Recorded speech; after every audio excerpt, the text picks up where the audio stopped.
자, 여러분 안녕하십니까? 교육학 논술 김윤식입니다. 이제 추시모집 중등 교육학 이 논술 시험이 실시됐고, 이제 여기에 대해서 내가 모범답안 만들어서 여러분 이제 또 정시에 대비하는 데 도움이 되고자 이 시간을 마련했네요. 이번 시험은 내용학적으로는 좀 작년에 비해서 좀 쉬웠습니다. 왜냐하면은 이 작년 같은 경우는 학습 조직 같은 것이 나와가지고 이 학습 조직에 대해서 다뤄보지 않은 사람들이 아주 당황을 했고, 그 다음에 이제 그 백워드냐 타일러냐 이 문제를 놓고 굉장히 이 논란이 많았고, 또 자유교육도 제대로 자유교육을 쓰려면 그게 어려웠습니다. 그래서 꽤 어려웠는데, 그러나 작년은 이제 그런 내용에 대해서 알면 그렇게 답안 구성은 어렵지 않았어요. 그러나 이번 시험은 내용학은 쉬웠습니다. 근데 이제 이 형식을 잡기가 꽤 어려웠죠. 자, 그러니까 뭐냐면 내용은 평이했지만 직접 서론과 본론과 이 결론을 만들어서 써라고 이 제약 조건을 줬기 때문에 이제 학생들이 이 답안을 구성하기가 조금 어려웠지 않았을까 이런 생각이 듭니다. 자, 먼저 한번 문제를 보겠습니다. 다음은 A 고등학교 초임교사를 대상으로 이렇게 학교장이 이제 특강을 했는데 그걸 발표했다 이거예요. 그래서 학교 교육의 기능, 학교 조직의 특징. 이 학교 교육의 기능은 여러분 교육사회학에서 공부를 많이 하고요. 학교 조직의 특징은 교육행정론에서입니다. 그리고 요건 이제 교수학습지도에서 하고요. 요건 교육평가에서니까 통합형 문제로 이제 출제가 됐더랬죠. 그래서 여기에 이제 이렇게 나와. 여러분도 잘 아시겠지만 최근 우리 사회는 학교가 다양한 역할을 수행하도록 요구하고 있습니다. 그래서 선생님께서도 학교 및 수업에 대해 기본 이해가 필요합니다. 먼저 학교 교육의 기능을 이해해야 합니다. 지금까지 학교는 학생들의 사회 구성원으로서 올바로 성장할 수 있도록 보편적 가치와 규범을 가르쳐 왔다. 이게 이제 보편주의라는 거예요. 이 공교육의 이념이 보편주의죠. 보편주의라는 건 뭡니까? 특수한 직업교육이 아니라 일반인에게 자유교양교육을 시킨다는 뜻이 들어가 있습니다. 그러니까 학교는 보편적 가치와 규범을 가르쳐서 올바로 성장할 수 있도록 하는 보편교육을 했지만, 최근 사회는 학교 교육에 다양한 요구를 하면서 학교가 세분화된 직업 집단의 교육 요구를 충족시켜 주기를 원하고 있고, 이 보편적 교육, 즉 국민으로서 일반인에게 자유교양교육을 시키다 보니까 다양한 직업 집단 교육이 안 돼. 그래서 기업인들이 불만이 많고 학교 무용론 이런 게 쏟아지고 있다 이거예요. 그리고 학교 교육의 선발 배치 기능에 이제 학교가 이 기업에서 요구하는 인재를 선발을 해서 이렇게 배치를 해주라, 충원을 해주라는 기능에 다시 주목하고 있다. 사실 이건 우리가 느낀 게 뭐냐면, 이 학원 강사들이 대학교에 가가지고 취업을 위해서 무슨 설명회를 한다, 강의를 하겠다 그러면요, 대학에서 역으로 주문이 들어옵니다. 그거 좀 깔아서 취업을 시켜주라고. 이제 학교는 상아탑이다, 사회로부터 격리돼야 된다는 이런 말이 무색할 정도로 이제 학교가 변하고 있습니다. 대학이나 이런 데도. 그러므로 여러분 학교 교육의 선발 배치 기능을 이해를 해라. 도대체 선발 배치가 뭐냐 이걸 이해하고, 그런데 이것에 너무 치중하면은 어떤 교육의 한계를 있는지 균형적 시각을 가지고 여러분 알아야 된다 그 말이에요. 내가 이제 좀 빨리 간결하게 하면서 할 테니까 이렇게 문제를 보고 모범 답안을 다운을 받거나 읽어보면 이제 알게 될 거예요. 이와 함께 학교에 대한 사회 요구에 효율적으로 대응하기 위해서 학교장을 포함한 모든 구성원들의 서로 행동 특성을 이해해야 해. 자, 학교장은 관리자고 나머지 교사들은 이제 관리자의 관리를 받지만 교수 학습을 하는 전문적인 실무자이죠. 이 사람들이 사실 갈등이 있습니다. 이분들은 관료적으로 운영하다 보니까 통제를 하게 되고, 교사들은 자율성을 요구하는데 학교장이 너무 통제한다고 하고, 그래서 요 말이 나오네. 우리 서로 티격태격 하지 말고 서로 행동 특성을 이해해야 한다. 그래서 교사로서 학교는 이 관료제적 성격이 있음을 알고, 또 관리자는 이 전문적 이완결합형의 조직의 성격이 있음을 알고, 서로 이렇게 변증법적으로 장점을 잘 이렇게 통합적으로 운영하자 그 말이야. 이를 위해서 학교 조직의 특징을 알아야 한다 이겁니다. 누가? 교사들이. 이제 학교라는 조직을 합리성의 측면에서만 파악하면, 이 학교도 하나의 조직이죠. 그래서 효율성 합리적으로 운영해야 돼. 그러려면 분업해야 돼. 전문성, 권위의식의 계층제, 규칙을 강제하고 인정에 이렇게 휘둘리면 안 되고, 그리고 똑똑한 것도 중요하지만 이런 연공 서열과 같은 경력도 중요하다. 이게 일반 관료제에 틀려 설명할 수 있어. 그러나 교사들은 또 전문성이 강조되는 교수학습 측면을 보면, 그러니까 조직의 합리적 관리적 측면이 아니라 교수학습 측면에서 보면 이완결합형 조직이다 그 말이야. 그래서 우리는 관료제적 관점과 이완결합형 관점으로 이 학교 조직의 특징을 이해해야 돼. 이렇게 서로 어울리지 못하는 이런 그 이중적 성격을 갖습니다. 우리 이중인격은 참 다루기가 힘든데, 학교가 이렇게 이중 베이스를 갖고 있다니까. 그래서 이게 어울리지 않지만 서로 이걸 변증법적으로 잘 조화를 해야 된다, 그런 얘기입니다. 한편 사회가 학생들에게 새로운 역량을 요구하고 있고, 이를 키우기 위해서 교사는 다양한 수업을 설계를 해야 합니다. 지금 맥락이 다 이어지고 있어요. 아까 다양한 직업에 맞는 인재 양성을 요구를 해야 한다고 그랬죠. 그러면은 이 관료제적인 그런 통제, 통일성만 추구하면 안 되고, 또 수업도 다양화해야 된다고 하는 그런 얘기입니다. 그래서 교장 선생님이 말하기를, 제가 경험했던 많은 교사들은 다양한 수업을 시도해 보고자 하는 열정이 높았지만은, 다양한 이런 이 수업을 하고 싶어 하는 열정이 높았지만은 이걸 잘 못하더라 이거예요. 다양한 교수 체제 설계 이런 모형이 있지만 분석 설계, 요게 이제 에디 모형이라고 그럽니다. 이렇게. 이런 설계 과정은 일반적이라고 생각합니다. 이 중에 이게 중요하다는 거예요. 분석과 설계가. 그래서 수업 요소들이 서로 어떻게 관련되어 있는지 봐가 여러분의 수업에 적용해 보시기 바랍니다. 수업 설계를 잘하는 것 못지않게 뭐가 중요하다? 평가가 중요해요. 어떤 평가 기준을 활용하느냐, 이에 따라 평가 유형이 달라지죠. 뭐 능력 잠조도 있고 성장 잠조도 있고 규준 잠조, 준거 잠조. 근데 자칫하면 평가로 인해 학생들 사이에 서열주의적 사고가 팽배하여 서로 경쟁만 하는 문제가 발생할 수 있다는 거예요. 이게 규준지향 평가예요. 이를 보완할 수 있는 평가 유형이 준거지향 평가가 됩니다. 그래서 이제 질문을 잘 보세요. 내용이, 우리가 지금까지는 뭐가 먼저 나왔냐면은 형식이 먼저 나오고 내용이 나왔는데, 지금은 이제 내용을 써라 그래. 그래가지고 여기 봐봐요. 이게 중요한 거예요. 기능론적 관점에서 학교 교육의 선발 배치 기능을 쓰고, 학교가 여기에 치중할 때 한 개, 요 두 가지만 써라. 이게 두 가지만이라고 그랬으니까 두 가지만 써야 해. 또 지면도 없고 시간도 없고, 또 이 교수님들이 너덜너덜하게 많이 쓰는 거 아주 싫어해요. 그래서 딱 두 가지만 그래버렸으면 두 가지만 써야 해요. 근데 이제 주의점은 학교 교육의 선발 배치가 뭐냐면 이거요. 아까 읽어보면 다양한 직업군에 맞는 교육을 시켜라 그랬죠. 그래서 학교가 입시 제도나 자연계, 인문계 이런 계열 구분을 통해서 이 학생들을 능력과 적성에 따라 선발을 해서 이제 평가를 하다 보면 얘는 어디로 가야 하는지를 알거든. 그래서 거기에 맞게 계열 구분을 통해서 적재적소에 배치를 해준다 이 말입니다. 이거 쓰면 돼요. 그래서 이것은 기능론적 관점이요. 근데 이게 한계가 뭐게?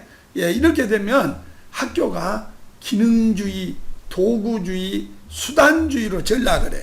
더 알기 쉽게 말하면 인간 교육이 아닌 인력 교육이 되고, 교육의 본질적 내재적 목적이 아닌 수단적 목적, 이러한 정치 경제의 도구로 전락할 수 있다. 그 두 가지만 쓰면 됩니다.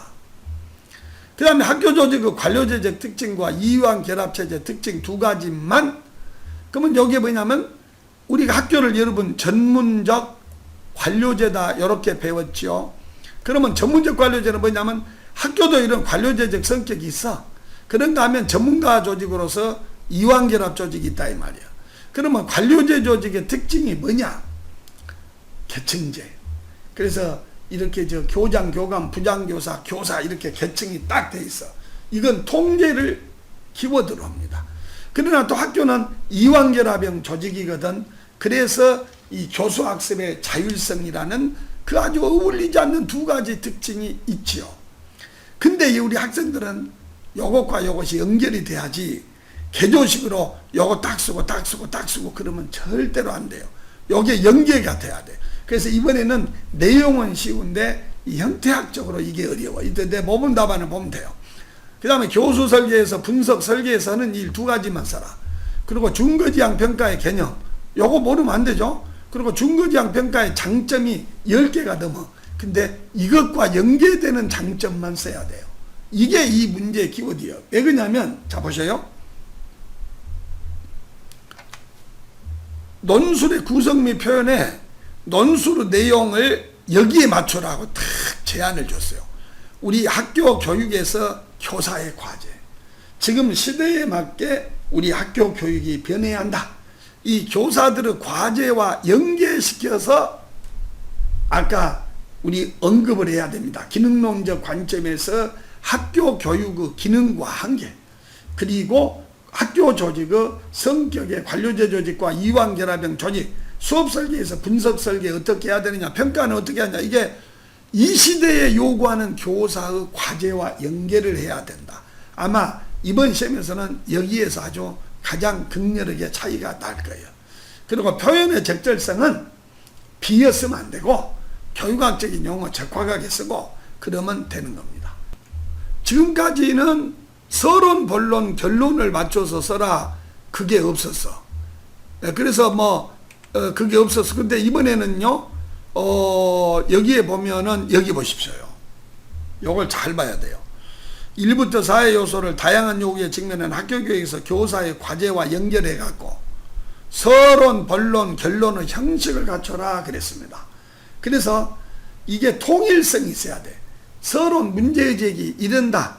그러므로 이런다. 그래서 이래야 한다. 이렇게 딱 써야 돼. 아마 여기가 이번에 좀 어렵습니다. 자, 여러분 그러면 이제 내 거 모범 답안을 보겠습니다.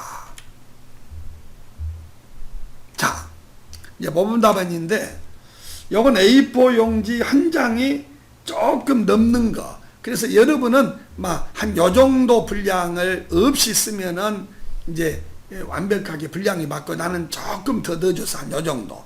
자, 요게 서론이거든. 서론은 뭐냐면 요렇게 썼어. 시대는 학교에서 다양한 역할을 무리 없이 수행해 주도록 요구하고 있다. 학교한테. 한쪽에서는 학교가 전인교육을 소홀히 한 채 직업교육만 한다고 비판하고, 다른 쪽은 학교가 다양한 직업 집단의 요구를 반영하지 못하고 허울 목표, 장식 목표만 추구하고 있다고 야단들이다. 문제의 해답은 서로 입장의 한계를 알고 조화시키는 것이다. 어렵고 멀게 하겠지만 불가능한 것은 아니다. 어떻게?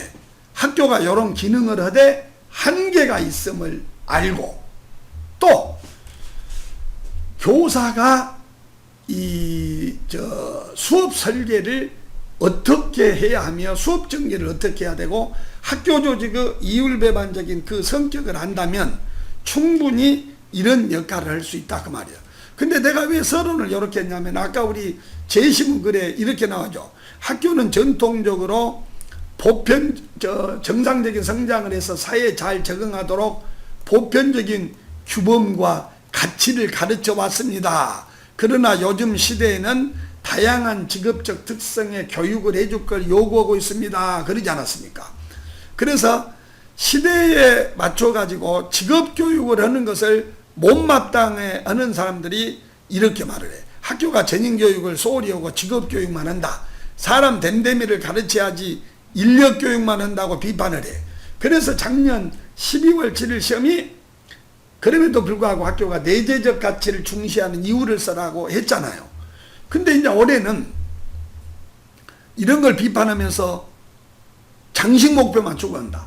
허울 목표만 추구한다. 이런 학교 그냥 없애란 말이에요. 지금 저 대학 졸업을 해도 기업에 들어와서 다시 훈련을 시키는데 너무 비용이 많이 드니까 이 교수들 말이야, 제발 써먹을 수 있는 교육을 해줘라, 이렇게 말을 하거든. 그래서 내가 이렇게 써. 한쪽에서는 전인교육해야 한다고 하면서 직업교육을 비판하더니 또 어느새 다른 쪽은 직업교육을 해줘라고 야단이요. 도대체 학교가 어떻게 한다? 문제의 답은 입장의 한계를 시키고 초화를 해야 돼. 왜냐하면 아까 제시문을 읽어보세요. 학교가 관료제의 성격이 있음을 알고 이완결합형 성격을 알아야 돼. 그래서 상호 입장을 이해해야 한다고 했고, 학교는 전통적으로 보편적 규범을 가르쳤는데 시대는 또 다양한 직업군에 맞는 특성을 가르쳐달라고 하니까 어느 한쪽에 치우치면 안 된다, 요겁니다. 그래서 이렇게 연결이 돼야 돼. 자, 첫 번째 질문이 뭐죠? 기능론적 관점에서 학교는 사회가 요구하는 그 직업적 교육을 해줘야 된다, 그거야. 그러면 기능주의는 학교는 사회의 한 부분을 이루고 있는 구성요소로서 전체 사회체제의 유지와 발전을 위해 인재를 선발 배치하는 기능을 당연히 해야 하고 또 하고 있고 당연히 해야 한다. 요게 구조 기능주의입니다. 어떻게? 그러면 그 인재 선발 배치에 대해서 써라 그랬죠. 입시 제도나 계열 구분을 통해 재능 있는 사람을 분류를 해서 선발해 가지고 교육을 시켜서 앞으로 이 아이들이 성인 사회에 직업적인 분야에 도움을 줌과 동시에 현대 업적주의 사회 기반을 유지해 주는 기능을 하고 있죠. 그리고 유지해 주는 기능을 하고 있습니다. 그리고 학교가 요건 이제 한 장이 더 넘겨 나와 버렸고요.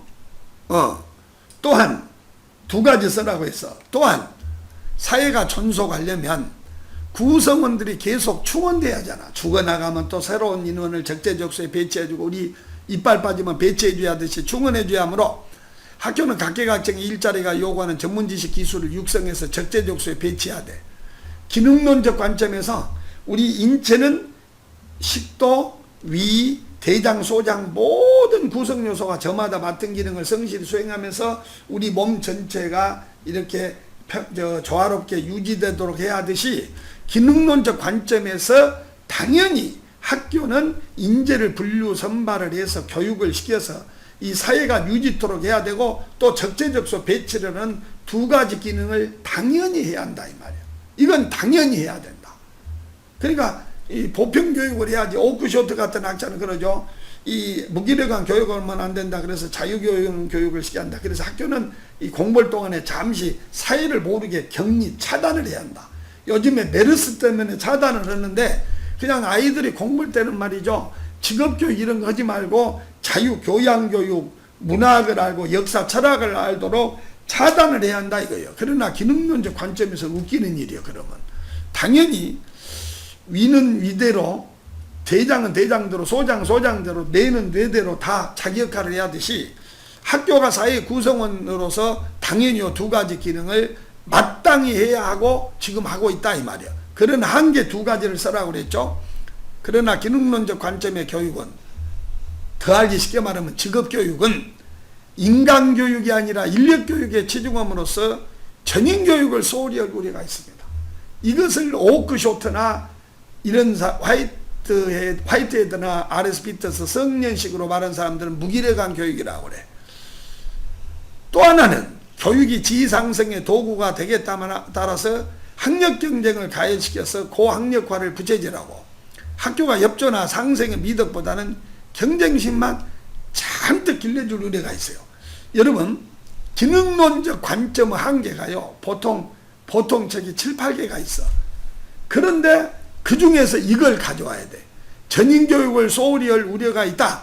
왜 이걸 가져와야 되냐면, 아까 원래 전통적으로 보편교육을 했는데 요즘에는 시대적으로 요구해서 다양한 직업군에 맞는 교육을 해줘라. 그랬기 때문에 후자를 입장을 취하면 전인교육에 소홀히 하고 보편적 일반 교양교육을 가르치면 다양한 직업교육을 소홀히 하니까 기능론적 관점에서 이것만 가져와야 돼. 또 왜 이걸 가져왔느냐? 아까 교사가 평가를 잘못하면은 경쟁심만 부추기고 아이들을 서열화만 가져온다고 그러지 않았어요. 그래서 그 평가를 잘해야 된다고 그러지 않았어. 그러면서 중거지향의 개념과 장점 두 가지를 써라고 했으니까요. 그것과 연계시키기 위해서 요렇게 요걸 이끌어왔던 거예요. 이걸. 그러면 여러분이 요 도구주의는 발전교육론에서 중시한 건데, 우리가 이렇게 교육받은 사람이 직업을 잘 갖고 취직을 잘하고 돈을 잘 벌면 100% 교육이 지상승은 도구가 돼서 이렇게 학교에 필요 없는 인재가 너무 많이 만들어져서 문제가 생긴다 이 말이에요. 그 다음에 이제 두 번째가 뭐냐면 이게 자동적으로 연결이 돼야 돼.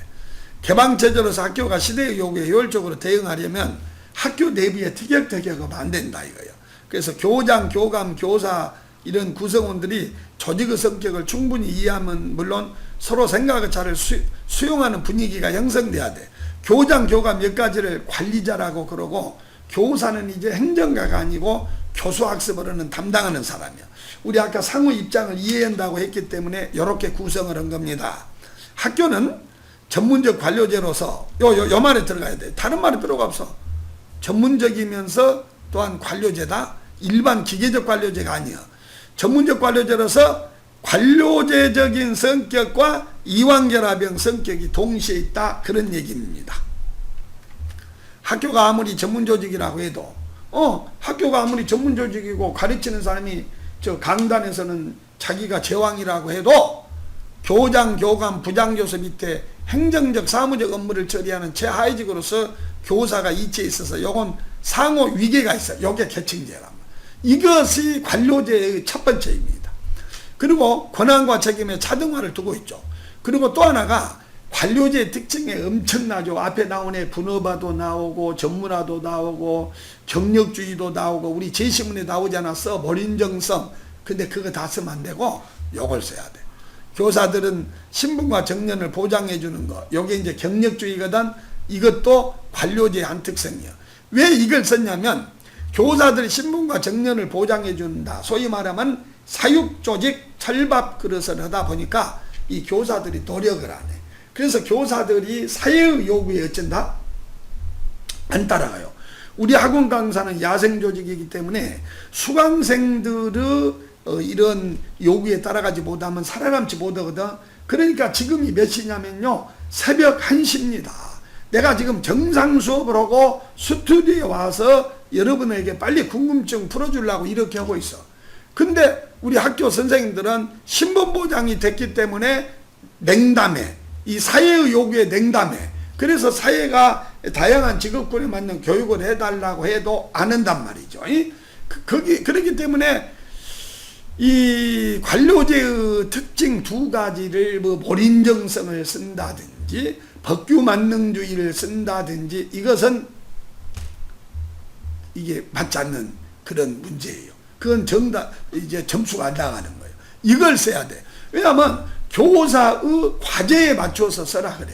그러니까 몰인정성 이런 것을 관료제적인 특징으로 들지 말고 요 두 가지를 들어야 합니다. 그리고 서로 이해하자 그랬기 때문에 이걸 들은 거예요. 자, 근데 두 가지만 들으라니까 이거 하나 더 써준다. 그런 학교 조직이 교직의 전문성. 이제 그 다음에 이완결합형 조직의 개념과 특징 두 가지를 쓰라고 하지 않았습니까? 그러나 학교 조직이 아무리 관료제 조직이라고 해도 교직이 전문직과 자율성을 부인할 수 없죠. 그러니까 교장, 교감, 부장교사, 교사 이렇게 위계가 있지만 군대나 회사처럼 상명하복이 엄격한 계층이 안 돼. 각자는 저마다의 정체성과 독립성을 보유하고 있습니다. 국어 선생님, 영어 선생님, 수학과 음악, 체육 성격이 다르고 옷차림도 달라. 그래서 저마다 정체성과 독립성을 보유하고 있어서 상호 영향력이 약하고 덜 중요해. 요게 개념이야. 그리고 반응도 느려. 교사들의 교수 방법은 매우 일반적으로 규정되어 있을 뿐 실제 교실에서 교사를 통제할 수 있는 방법은 교수 방법에 표준화인데 이것은 간접적 일반적인 교수 방법만 있지 구체적으로 어떻게 가르쳐라 못해. 요 두 가지가 바로 이완결합형의 성격이야. 그래서 이 교육 내용과 방법에 있어서 엄청난 재량권을 가져 이러한 학교 조직의 이중인격, 이중성격 때문에 쌍방간의 이해가 필요해. 그래서 우리는 교사들이 성질도 죽여야 됩니다. 자기의 전문성만 이렇게 고집부릴 때가 아니에요. 대학 교수도 마찬가지예요. 상아탑이란 말은 옛날에 하는 소리예요. 옛날에 내가 그런 말을 했죠. 광주교대에서 강의하다가 이 총장님이 왜 학원 강사가 와서 이렇게 학원에서 이렇게 날뛰냐. 그래가지고 내가 중간에 강의를 접은 적이 있어. 지금은 그렇습니다. 지금은 그런 교수님도 없습니다. 이제 우리는 이런 이중인격적 성격을 서로 이해하고 교사들이 직업윤리 책임의식을 가져야 돼요. 이완결합형은 자율성이 강하고 자율성이 강한 만큼 자칫 잘못하면은 나태해지기가 쉬운데 시대적 분위기가 그렇지 않아요. 그래서 여러분 직업윤리와 책임의식 없는 전문성은 그것은 존경받지 못한다. 그래서 이제 한 장을 넘겨서 이제 한 장을 넘겨서 교사들이 자신들에게 부여되어 책무성을 10분 발휘하기 위해서는 무엇보다도 수업을 잘해야 하고 평가 전문가가 되어야 합니다. 여러분, 이제 이렇게 시대적 책무성을 발휘를 하고 윤리의식을 가져야 한다고 해놓고 그 다음 질문으로 이렇게 이어지잖아. 이게 딱 이어지죠. 그래서 교사들은 시대적 과제에 충실하기 위해서는 책무성을 잘 발휘하기 위해서는 수업 잘하는 교사가 최고예요. 이 교사 제1의무는 수업 잘하는 교사가 제일 권위를 확보해야 할 때가 바로 이거예요. 이거. 그리고 또 평가 잘해야 돼. 이 두 가지는 뗄래야 뗄 수가 없습니다. 시대는 교사들에게 세분화된 직업 집단에 맞는 다양한 인재 양성을 요구하고 있다. 그러면 다양한 인재 양성을 하려면 어때야 돼? 수업 설계와 수업 전개가 다양해야 한다는 이유가 여기에 있어. 아까 우리 교사의 시대적 과제에 맞춰서 논술 써라고 그랬죠. 그러니까 전부 벗어나면 안 돼. 이유가 있다. 이를 위해서 분석에서는 사회가 뭘 요구하고 보십시오. 분석 단계에서 여러 가지가 있지만 분석에서 뭐 됩니까? 요구 분석, 학습자 분석, 학습 과제 순서가 이거예요. 요구 분석, 그 다음에 학습 과제 분석이요. 그리고 학습자 분석이요. 그리고 환경 분석이거든. 다 쓸 거 없어. 사회가 뭘 요구하느냐. 그리고 학습자의 진로, 흥미, 적성 요걸 분석을 해야 돼. 그래야 다양한 수업 설계가 가능하고 그 아이의 능력에 맞게 분류를 해서 배치를 해줄 것 아니겠습니까? 그러니까 그 두 가지만 쓰는 거야. 그래서 사회가 무엇을 요구하고 이 시대에 가장 화급하게 요구하는 것이 무엇인지 요구 사정을 철저히 하고 학습자들의 적성이 뭔지 이 사람의 흥미, 적성, 능력이 뭔지 이걸 알아야 돼. 그래야 적성에 맞게 다양한 수업을 해서 다양한 능력을 길러줘서 적재적소에 배치해서 이 사회가 깨지지 않고 유지되도록 해줘야 되니까 이것을 써야지 뜬금없는 환경 분석이나 이런 거 써서는 그것은 논점이 어긋납니다.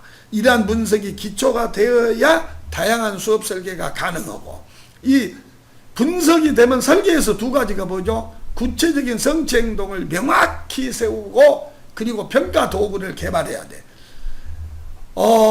수업 설계 단계에서는 교수학습 전략을 설계하고 매체나 이런 것을 선택 디자인을 하고 그러지만요. 여기서는 평가를 써줘야 좋아. 왜? 중거지향 평가하고 연계가 되거든. 자, 이제 평가로 넘어가니까 단락을 바꿔서 이렇게 좀 띄었어요. 수업 설계를 잘하는 것 못지않게 수업 결과를 평가하는 것 또한 중요해. 왜 그러냐? 평가가 잘못되면요. 모든 교육이 뒤틀립니다. 그래서 평가는 교수학습 과정의 마지막 단계에 서지만 이 교수학습 전 과정을 좌우하는 아주 중요해. 그래서 교사는 또 평가 전문가가 돼야 한다. 보십시오.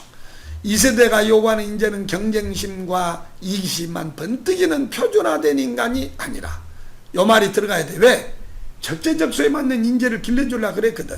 다양한 재능을 갖춘 인재들이 서로 협조하고 상생하는 인성이 바탕이 된 창의 인재인 것이다. 왜 인성을 적었냐면 아까 학교는 전통적으로 보편교육을 하는 그래서 건전한 성장을 하도록 하는 거였는데 요즘에 다양한 직업에서 요구하는 인재를 길러달라고 해놓고 한계를 써라고 했기 때문에 인성교육 요거 들어가야 돼. 그러면 인성교육을 하려면 어찌냐? 경쟁심만 서열로 하면 안 돼. 애기들 서열하고 경쟁심 부추기면 안 돼. 이제 상대평가, 서열을 매기는 평가, 점수 하나로 줄 서는 평가는 20세기의 유물인 것입니다. 그러므로 평가가 바로 돼야 하는 이유가 여기에 있다. 그래갖고 이렇게 탁 이끌어대. 중거지향 평가가 답이다. 그러면 개념 써야 돼. 중거지향 평가는 미리 정해놓은 기준이나 목표에 비추어서 목표 달성도를 따지는 것 끝. 그러기에 그러면 이렇게 중거지향 평가를 하면 좋은 점이 뭐냐? 개념을 썼고 장점 목표가 명확하죠. 그러니까 수업 나아가 교사나 학교의 책무성이 높아져. 그냥 일반 교양교육 가르침내 하고 사회의 요구에 동떨어진 게 아니라 다양한 이 아이가 앞으로 나아갈 직업적인 자질을 가르쳐 준다. 그런 얘기죠. 그래서 중거지향 평가는 학교의 책무성을 높여줘. 왜 학교의 책무성이 나왔냐? 아까 모든 논술의 내용을 쓸 때 이 시대에 우리 학교의 교사들의 과제에 맞춰서 쓰라고 했으니까 여러 개. 그리고 협동학습을 장려하며 정신위생에 좋다. 그렇고 결론 써줘야 돼. 교사들이 학교 교육의 기능도 분명히 알아야 됩니다. 그러나 한계가 있음을 알아야 돼요. 그래서 뭐 직업교육 해주려고 한다고 해서 완전히 직업 제조기가 되면 이건 교사가 본래 목표를 잘못한 거예요. 또 학교 조직의 특성과 한계를 알아야 돼. 사람이 얼굴이 다르고 성격이 다르면요 행동 방식이 다르듯이 학교 조직의 성격을 교사가 모르면 안 돼. 그래서 우리 교사는 자기들의 전문성과 자율성을 마음껏 발휘하십시오. 그러나 관료직이기 때문에 또 상명하복 관계도 있어야 돼. 이거 알아야 돼. 또 수업 설계 평가에 있어서 올곧고 균형 잡힌 교육 철학을 견지해야 돼. 왜 내가 균형 잡힌을 넣었다? 조화가 아까 중요하거든. 여러분 요게 결론이야. 한 요 정도 분량이 초과가 됐지만요 내 답이 전부 아주 모범 답안이 돼야 됩니다. 그리고 이 올해 문제는 이 학생들이 앞으로 공부를 할 때 객관식 못지않게 다양한 내용을 섭렵하고 있어야 된다는 것. 그리고 그거 못지않게 문제 해결력을 물어보고 있어요. 그러면 문제 해결력은 뭐냐? 우리 학교 현장에 이런 문제를 주면서 요 이론을 어떻게 적용하느냐. 그런데 나열만 쓴 사람이 분명히 있습니다. 그것은 상당한 1, 2점이 합격을 좌우하는 이 고부담 평가에서 그것은 좋은 점수가 나올 수 없습니다. 여러분 모범 답안, 내 해설 강평, 그 다음에 제시문을 이렇게 읽고 많은 도움이 됐으면 좋겠습니다. 또 여러분 원포인트 레슨 또 이런 거 많이 만들어서 내가 이렇게 자꾸 올려놓고 있으니까 우리 이페다고지도 많이 들어오시고 또 나랑 같이 합시다. 자 여러분 좋은 일 많이 있기를 바랍니다. 자 수고하십시오.